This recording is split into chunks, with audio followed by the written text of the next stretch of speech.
దత్తాత్రేయుడు అలాగే కార్యక్రమంతో తెలంగాణ వాదాన్ని, నినాదాన్ని, కళలను, సంస్కృతిని, సాంప్రదాయాలని వెలుగెత్తి చాటడానికి అనేక సంవత్సరాలుగా కృషి చేస్తున్నటువంటి దత్తన్న గారు, అదేవిధంగా తెలంగాణ కోసం నిరంతరం శ్రమిస్తూ ఊపిరిగా ప్రాణంగా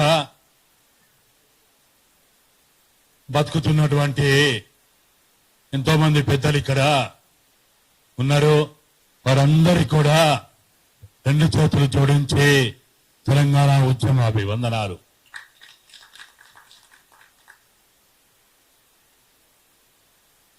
పక్క నుంచి పారే నదులు, పక్క నుంచి పారే నదులు, పైనుంచి పోయే తీగలు, ఇవి చూసి మురుసుడైన నా తెలంగాణ. పక్క నుంచి పారే నదులు, కృష్ణా, గోదావరి, తుంగభద్ర, ఎన్నో నదులు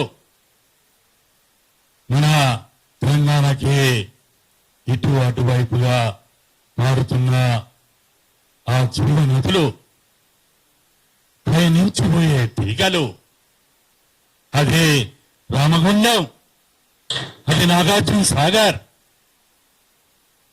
అది కొత్తగూడెం,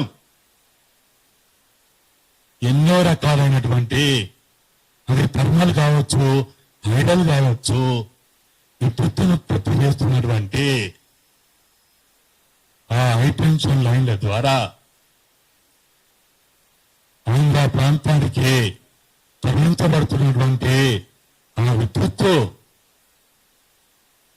ఆ తరతల పారే ఆ నదుల నీళ్లు, జీవనదుల నీళ్ళని తెలంగాణ సారవంతమైన భూముల్లో పాడాలని, ఆ విద్యుత్తు మనకే దక్కాలని ఆ రోజు తెలంగాణ ఉద్యమం ప్రారంభమైంది. చాలా మంది ఇక్కడ కూడా అనుకుంటా ఉండొచ్చు, తెలంగాణ ఉద్యమం ప్రారంభమైంది నీళ్లు, నిధులు, నియామకాల కోసం కాదు. నీళ్లు, నిధులు, నియామకాలు అనేది ఒక బోగస్ నినాదం. అదొక బోగస్ నినాదం. అది పాలకులు సృష్టించినటువంటి అదొక బోగస్ నినాదం. అది దళితులు అడుగుతా ఉన్నారు, నీళ్ళు వస్తే భూములేని మా భూములలో నీళ్ళు వస్తే ఎక్కడ వాడతాయి? అవి నాకు భూమి లేదు. తెలంగాణలో 70% కుటుంబాలకి సెంటు భూమి లేదు, ఎకరం భూమి లేదు. నీళ్ళు వస్తే ఎవరికి వాడతాయి అని దళితులు అడుగుతా ఉన్నారు, బౌద్ధులు అడుగుతా ఉన్నారు, గిరిజనులు అడుగుతా ఉన్నారు, ఆదివాసులు అడుగుతా ఉన్నారు. భూమి లేని ఆ కుటుంబాలకి మరి నీళ్ళు వస్తే ఎవరికి వాడతాయి, ఎవరికి దక్కుతాయి, ఎవరికి లాభం కలుగుతుందని వాళ్ళు అడిగిన ప్రశ్నకి ఆ రోజు సమాధానం లేదు.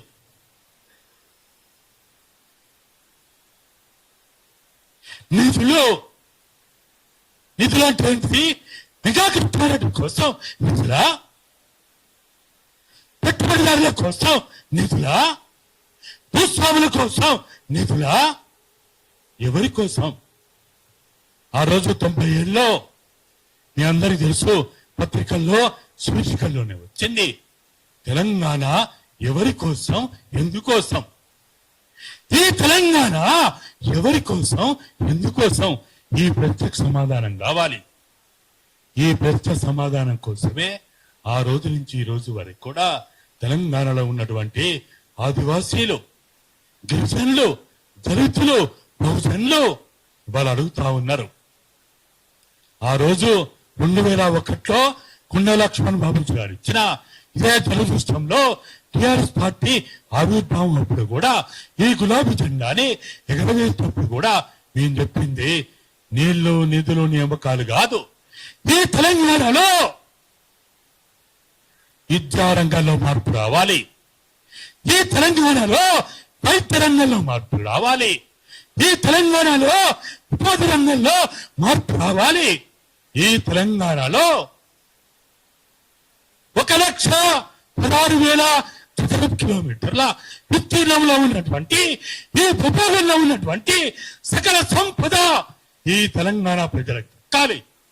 అది జల సంపద కావచ్చు, ఖనిజ సంపద కావచ్చు, భూ సంపద కావచ్చు, మానవ సంపద కావచ్చు, మేధా సంపద కావచ్చు, అది అటవీ భూములు కావచ్చు.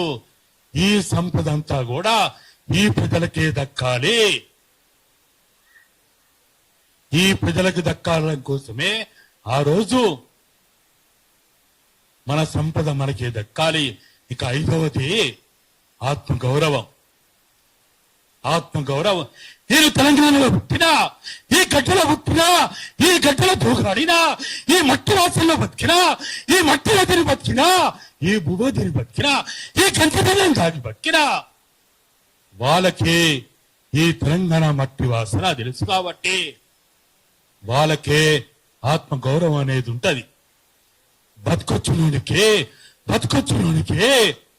భవిష్యత్తులోనికి ఆత్మగౌరవం ఉండదు. ఈ మట్టి వాసన తెలియదు.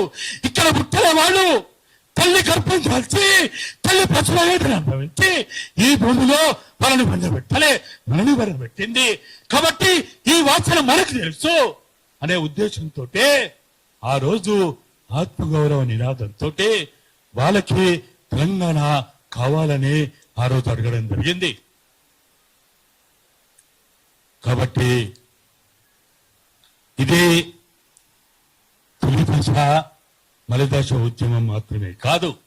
ఇంతకుముందు పృథ్వీ చెప్పినట్టు, రాజేశ్వరన్ అని చెప్పినట్టు ఇది 1953 నుంచి ప్రారంభమైన ఈ ఉద్యమం. ఇది మనందరం అనుకుంటున్నాం 90లో మొదలైంది, 69లో మొదలైంది అని మనం అనుకుంటున్నాం. కాదు, ఇది 1953లో ఆ రోజు హైదరాబాద్ రాష్ట్రం ఏర్పడినప్పుడే తెలంగాణ ఉద్యమానికి అంకురార్పణ జరిగింది. అది తర్వాత 56లో ఫెడరల్ కమిషన్ ద్వారా భాషా ప్రభుత్వాలు ఏర్పడాలని అనుకున్నప్పుడు కూడా 56కు ముందు కూడా కుదరాలని అడిగిండ్రు. ఆ రోజు నెహ్రూను కూడా అడిగిండ్రు. అందుకే నెహ్రూ నిజామాబాద్ మీటింగ్ లో ఆ రోజు చెప్పిండు, మీకు ఇష్టమైతేనే కలవండి, బలహీనుడికి బలహీనుడికి మధ్య తేడా ఉంది అని ఆ రోజే మీరు కావాలంటే ఎప్పుడంటే అప్పుడు విడిపోవచ్చని నిజామాబాద్ మీటింగ్ లో నెహ్రూ ఆ రోజు చెప్పిండు. కాబట్టి ఏదో మనం ప్రారంభించినా, నేనే ప్రారంభించినా, నేనే ఇత్తనం వేసినా, నేనే నీళ్లు పోసినా, నేనే ప్రారంభం పోసినా, నేనే చదువుతుంది అని ఎవడు అనుకున్నా కానీ అది వాడు మూర్ఖుడైతాడు, వాడు అవివేకైతాడు, వాడు తెలివి తక్కువడైతాడు. 1953లోనే తెలంగాణ ఉద్యమానికి అంకురార్పణ జరిగింది. హైదరాబాద్ రాష్ట్రం ఏర్పడినప్పుడే దుర్గల రామకృష్ణారావు ముఖ్యమంత్రిగా ఏర్పడినప్పుడే అటు రాయలసీమ ఆంధ్ర వాళ్ళు కలిసి కర్నూలులో రాజధాని పెట్టుకున్నప్పుడే తెలంగాణ ఉద్యమానికి అంకురార్పణ జరిగింది. కాబట్టి దయచేసి మనకంటే గొప్పవాళ్ళు అమరవీరులు, ఆ ఫోటోల్లో ఉన్నవాళ్ళు. మనం గొప్పవాళ్ళం కాదు, మనం చాలా చిన్నవాళ్ళం. వాళ్ళ ఏలు కోటి కూడా మనం సరిపోం. కాబట్టి నేను గొప్ప అని అనుకునే బదులు వాళ్ళని తలుసుకుంటూ వాళ్ళ ఆశయాలేంటి, వాళ్ళ కోరికలేంటి, ఆశయాలని మనం ఎట్లా నెరవేర్చాలి, వాళ్ళ కోరికలని ఎట్లా నెరవేర్చాలి. 2 నిమిషాల మౌనం పాటించడం అంటే వాళ్ళ ఆశయాల కోసం మనం ప్రతిజ్ఞ చేసినట్టు. మరి అటువంటి దానికోసం మనందరం కూడా పెద్దలందరూ ఇక్కడ ఉన్నారు. దత్తన్న చివరి దశలో ఉన్నాడు. కాబట్టి మీరు ముందుండండి. మీకు మొత్తం తెలుసు. తెలంగాణలో ఊరు వాడు తెలుసు, వాడ తెలుసు, గల్లీ తెలుసు. ఇక హైదరాబాద్ అంటే మీకు కొట్టిన పిండే, మీకు అంతా తెలుసు. కాబట్టి మన ఇక్కడ ఉన్న కవి రచయిత అప్పటి నుంచి మేము 99లో మేము ఊరు తిరుగుకుంటా పోతే అన్నప్పుడు హాస్టల్ వార్డెన్ మాకు అక్కడనే స్వామి అన్న మాకు ఇంకా భోజనం పెట్టి మీలాంటి వాళ్ళని ఎంకరేజ్ చేయాలని మాకు మంచి వసతి ఏర్పాటు చేసినటువంటి వాళ్ళు ఎంతో మంది ఉన్నారు ఇక్కడ. తెలంగాణ అంటే శివాలు కూడా లేచేస్తాయి, సమాధులే సాక్ష్యాలైతాయి. కాబట్టి తెలంగాణ అది మన తల్లి రుణం తీర్చుకున్నట్టు. మన తల్లికి పుణ్యం పెడుతున్నట్టాం, సంవత్సరం చేస్తామంటాం. కానీ ఈ తెలంగాణ తల్లి రుణం తీర్చుకోవడానికి మనందరం మన బంధాలని, మన రాజకీయాలని, మనకున్న కట్టుబాట్లని, కులాలని, మతాలని పక్కన పెట్టి వారు ఆశయాలైనటువంటి తెలంగాణ సమాజం కోసం, 4 కోట్ల ప్రజల కోసం, ఆదివాసుల కోసం, గిరిజనుల కోసం, దళితుల కోసం, బహుజనుల కోసం కోటికి లేక కేకలేస్తున్నటువంటి అన్నమో రామచంద్ర అంటూ ఆకలి కేకల అత్తనాదాలు ఇక తెలంగాణలో వినపడొద్దు. ఆకలి చావులు ఉండొద్దు, ఆత్మహత్యలు ఉండొద్దు అని మనం కోరుకోవాలి. సకల సంపద కలిగిన నా తెలంగాణ, కోటి రత్నాల వీణ నా తెలంగాణ. కాబట్టి దయచేసి ప్రపంచంలో ఎక్కడ లేనంత సంపద ఇక్కడ ఉన్నది. కాబట్టి ఆ సంపదని కాపాడుకుంటూ మనందరం కూడా పెద్దలు, గౌరవనీయులు చాలా మంది ఇక్కడ ఉన్నారు. పృథ్వీ వెళ్ళిపోయిందా? పాశమన్న లాంటి వాళ్ళందరూ కూడా ఇక్కడ ఎవరు తక్కువ కాదు, ఎవరు ఎక్కువ కాదు, ఏ పార్టీ తక్కువ కాదు, ఏ పార్టీ ఎక్కువ కాదు, అందరూ మనోళ్ళే. తెలంగాణలో పుట్టిన వాళ్ళందరూ మనోళ్ళే. కాబట్టి కొద్దిగా అప్పుడప్పుడు ఆగమవుతుంటారు వాళ్ళు, పరిచయం అవుతుంటారు వాళ్ళు. కాబట్టి ఆగమయ్యే వాళ్ళందరూ కూడా మనం ఆలింగనం చేసుకుంటూ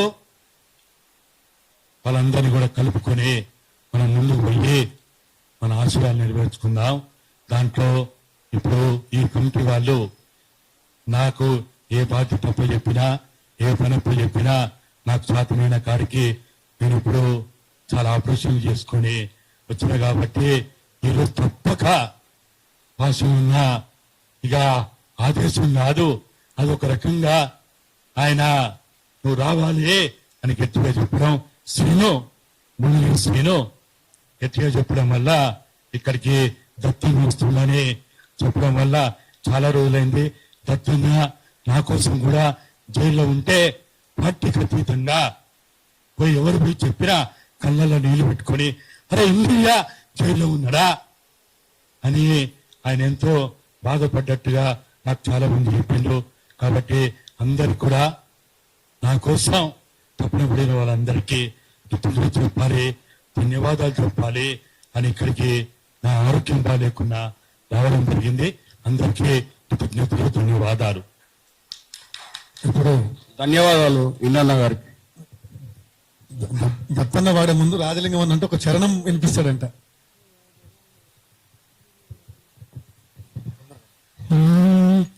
అమరవీరులాశయం నెరవేర్చుటది మన కర్తవ్యం. అమరవీరులాశయం నెరవేర్చుటది మన కర్తవ్యం. 69 ఉద్యమ అమరుల ఆశలవి నెరవేర్చుదాం. మలిదశ బలిదాన వీరుల ఆశలవి నెరవేర్చుదాం. అమరులకు అభివందనం, పాదాభివందన చందనం. అమరవీరులాశయం నెరవేర్చుటది మన కర్తవ్యం.